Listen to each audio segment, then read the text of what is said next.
এই পুরো সময় জুড়ে আপনাদের করার একটাই জিনিস আছে, সেটা হচ্ছে নীরব থাকা, চুপ থাকা। ওকে, আর তেমন কিছু করার নেই। আপনারা চেষ্টা করবেন না, জান প্রাণ দিয়ে চেষ্টা করবেন প্রতিদিনের ক্লাস, প্রতি উইকের ক্লাস প্রতি উইকে প্র্যাকটিস করতে। কারণ এমন এমন উইক যাবে যে উইকে আমি এক্সট্রা 3-4টা ক্লাস দেবো অন্য ব্যাচের। হ্যাঁ, এটা দিব হচ্ছে আপনাদের প্র্যাকটিস পারপাস, প্র্যাকটিস করার জন্য। হ্যাঁ, তো আপনি যদি আগের ক্লাস পিছিয়ে থাকেন, যখন আমি 3-4টা ক্লাস একসাথে দেবো তখন আপনার কি হবে? একটা জিনিস মনে রাখবেন, আমি হয়তো বা 20 মিনিট একটা ক্লাস করে ফেলছি, এই টিউটোরিয়াল দেখতে আপনার 2 ঘন্টা লাগবে। বুঝে গেছে? আমি 20 মিনিটে দেখাই দিচ্ছি, ওকে, কিন্তু আপনার 2 ঘন্টা বা তার চেয়ে বেশি লাগবে। আর এই একবার যদি ভুল হয় তাহলে 2 দিন লাগবে, আর বেশি লাগতে পারে। সো ক্লাস পিছাবেন না কোনোভাবেই না। এরকম হয়, যেটা আমার এক্সপিরিয়েন্স থেকে বলতেছি, কেউ একজন 2টা ক্লাস পিছালো, 3টা ক্লাস পিছালো আলসেমি করে, এরপরে তার লাইফে কোনো একটা রিয়েল প্রবলেম আসছে, আসার পর আরো 2-3টা ক্লাস পিছাইছে, পিছানোর পরে সে 5-6টা ক্লাস পিছনে পড়ে গেছে। এবার সে চিন্তা করছে, এবার আমি দেখাই দিব আমি কি জিনিস। এবার সে প্র্যাকটিস শুরু করলো, মোটামুটি 5-6 ঘন্টা করার পর একটা প্রবলেম পড়লো, এই প্রবলেম আরো 5-6 ঘন্টা ট্রাই করার পর সলিউশন হচ্ছেই না, আস্তে সে হাল ছেড়ে দেবে। হয়তো সে একটা ক্লাস সলিউশন করতে পারবে, কিন্তু এর পরবর্তী ক্লাসগুলোতে কন্টিনিউয়াসলি যখন সে প্রবলেম ফেস করবে, সে আস্তে আস্তে হতাশ হবে, কারণ সে এখনো অনেক রাস্তা যাওয়া বাকি। বুঝা গেছে? তারপর সে হাল ছেড়ে দেবে। এটা হচ্ছে একটা কমন স্টোরি, যেটা স্বাভাবিকভাবে, হ্যাঁ, সবার মাঝেই হয়। আমি শিওর আপনাদের মাঝেও হবে, আমি যতই বলি তাও হবে। বুঝা গেছে? তবে চেষ্টা করুন যাতে না হয়। ক্লিয়ার? প্রতি সপ্তাহের ক্লাস যে চেষ্টা করবেন যে আমি প্রতি সপ্তাহে এই ক্লাসগুলো 2বার রিপিট করবো, হ্যাঁ, আমি শিওর আপনি একবার করতে পারবেন। যে আমি 2টা ক্লাস হয় সপ্তাহে, আপনি যদি চিন্তা করেন যে এই ক্লাসটা আমি 2বার রিপিট করবো, কয়বার? 2বার। বেশি হয় না কিন্তু ক্লাসগুলো হয় ছোট ছোট, 10 মিনিট 20 মিনিট করে করে, এরকম 5-6টা ভিডিও থাকে নর্মালি। তো আপনি যদি চিন্তা করেন আমি 2বার করে প্রতি সপ্তাহে ক্লাসগুলো প্র্যাকটিস করবো, তাহলে আমি শিওর আপনি অন্তত একবার করে হলেও করতে পারবেন।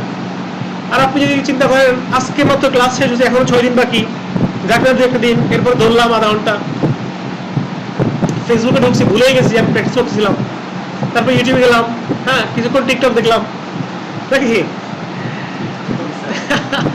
তাহলে দেখবেন যে আপনার এই কোর্সটা আসলে কোনো কাজে আসবে না। হ্যাঁ, এই কোর্সটা উল্টা পেইন হয়ে যাবে। এই কোর্সটা হবে আপনার মন খারাপের কারণ। যদি আপনি পারফেক্টলি প্র্যাকটিস না করেন, আপনার হতাশার কারণ হতে পারে এই কোর্সটা। আপনি ইউনিভার্সিটিতে পড়াশোনা করতে গেছেন না, স্কুল কলেজে মানুষ পড়াশোনা করতেই তো যায়, যখন সে খারাপ রেজাল্ট করে তখন এই স্কুল কলেজে কিন্তু তার হতাশার কারণ হয়, ঠিক না? তো আপনার জন্য যাতে এই কোর্সটা হতাশার কারণ না হয়। ওকে, তো আমরা যেখান থেকে শেষ করছি তারপর থেকে শুরু করবো এসটিওর সিলেবাস। হ্যাঁ, কত করছিলাম কালকে? লাস্ট ক্লাস কত দেখেছিলাম?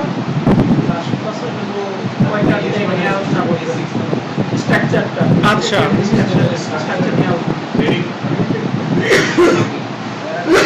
আচ্ছা, হেডিং ট্যাগ কত হয়েছে না? H1 থেকে H6 পর্যন্ত। ওকে,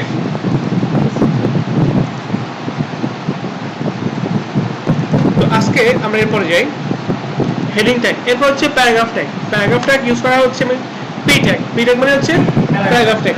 প্যারাগ্রাফ ট্যাগ কেন ইউজ করা হয় এটা আমরা নাম শুনে বুঝতে পারছি, ঠিক আছে? আমি জাস্ট একটা প্রজেক্ট ফোল্ডার তৈরি করি,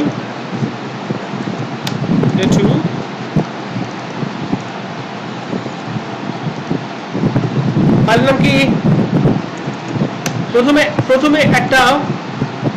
প্রথমে একটা ফোল্ডার তৈরি করবেন, যেটা হচ্ছে প্রজেক্ট ফোল্ডার।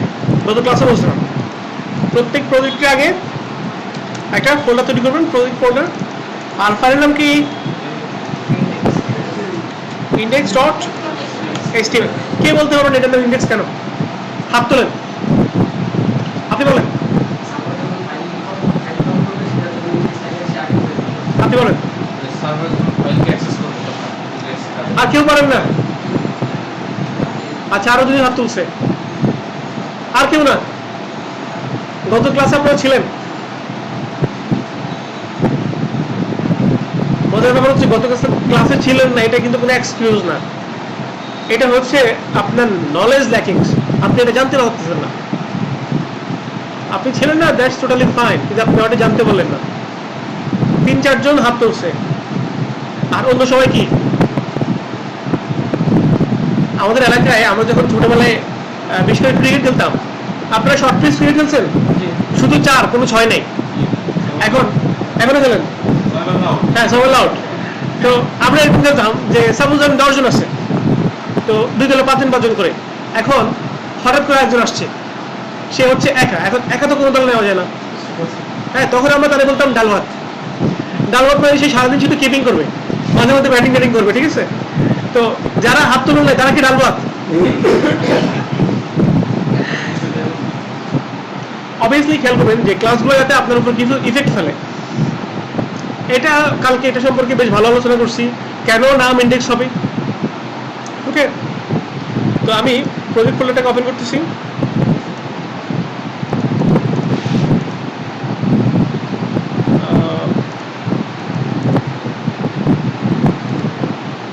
এগুলো কই থেকে আসলো?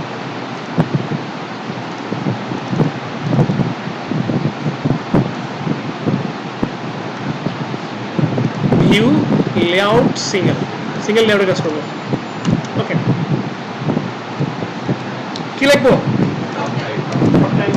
ডক্টর দিয়ে HTML, রাইট। ওকে, তারপর HTML, দেন HTML ক্লোজ। ওকে, একটা জিনিস খেয়াল করেন, একটা ম্যাজিক দেখেন। এটা কি হয়েছে? স্ট্রাকচারটা চলে আসছে। কিভাবে আসছে?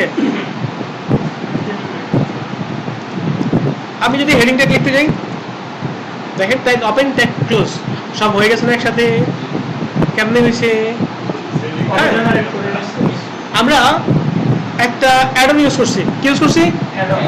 অ্যাডন, বা বলতে পারেন প্লাগইন, এক্সট্রা প্লাগইন। সাবলাইম টেক্সটে এক্সট্রা একটা অ্যাডন আছে, অ্যাডনের নাম হচ্ছে ইমেট।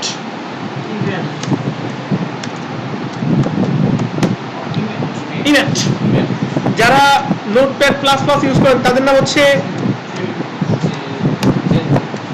জেনকোডিং। নাম কি? জেনকোডিং। ওকে, তো আমরা যেহেতু সাবলাইম ইউজ করতেছি না, আমরা কোনটা ইউজ করবো? ইমেট। এখন ইমেট কিভাবে ইনস্টল করবেন? ওকে, তো আপনি যদি ইমেট ইনস্টল করতে চান তাহলে আপনাকে যেটা করতে হবে, Ctrl+Shift+P, Ctrl+Shift+P। এটা আমার এখানে লিখতে যাবেন না, আমি জাস্ট এমনি লিখছি। হ্যাঁ, যে আপনি কি কমান্ড করবেন, Ctrl+Shift+P একসাথে ক্লিক করলে আপনার এখানে একটা উইন্ডো আসবে, একটা পপ আপ উইন্ডো আসবে, ঠিক আছে? আসার পর আপনি এখানে লিখবেন ইনস্টল। ইনস্টল লিখলে আপনি পাবেন হচ্ছে প্যাকেজ কন্ট্রোল, ইনস্টল প্যাকেজ। এখানে ক্লিক করলে আপনার এখানে প্রথমে এই প্যাকেজ কন্ট্রোলটা ইনস্টল হবে। আমার এখানে আগে ইনস্টল করা আছে। তো আপনার এখানে প্যাকেজ কন্ট্রোল ইনস্টল হয়ে যাওয়ার পর এই পপ আপটা নাও আসতে পারে, তখন আপনি কি করবেন, আবার Ctrl+Shift+P ইনস্টল ক্লিক করে আবার ইনস্টল লিখবেন। ইনস্টল লিখে এবার প্যাকেজ কন্ট্রোলে ক্লিক করবেন। এবার আর প্যাকেজ কন্ট্রোল ইনস্টল হবে না, কারণ আগের বার হয়ে গেছে। এবার ডিরেক্ট এই পপ আপ চলে আসবে। এবার আপনি লেখেন ইমেট, দেখেন ইমেট চলে আসছে। কি আসছে? ইমেট চলে আসছে।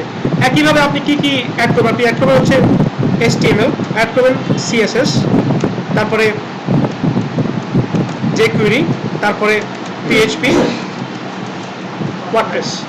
এই কয়টা জিনিস। হ্যাঁ, এই কয়টা জিনিস এখন আমি ইমেট ইনস্টল করতেছি। এই কয়টা জিনিস একটা একটা করে ইনস্টল করে নেবেন। ক্লিয়ার? ওকে, লোডিং প্যাকেজ। মজার ব্যাপার হচ্ছে আপনার যদি ইন্টারনেট না থাকে তাহলে এটা কাজ করবে না। ইন্টারনেট না থাকলে কাজ করবে না, বুঝা গেছে? আপনার ইমেজ ইনস্টল হয়ে যাওয়ার পর আপনার কাজ হচ্ছে আপনার এই যে ইয়েটা কি বলে, এই সাবলাইম টেক্সটটাকে রিস্টার্ট দেওয়া। কেটে দিচ্ছি, কেটে দিয়ে আবার ওপেন করতেছি।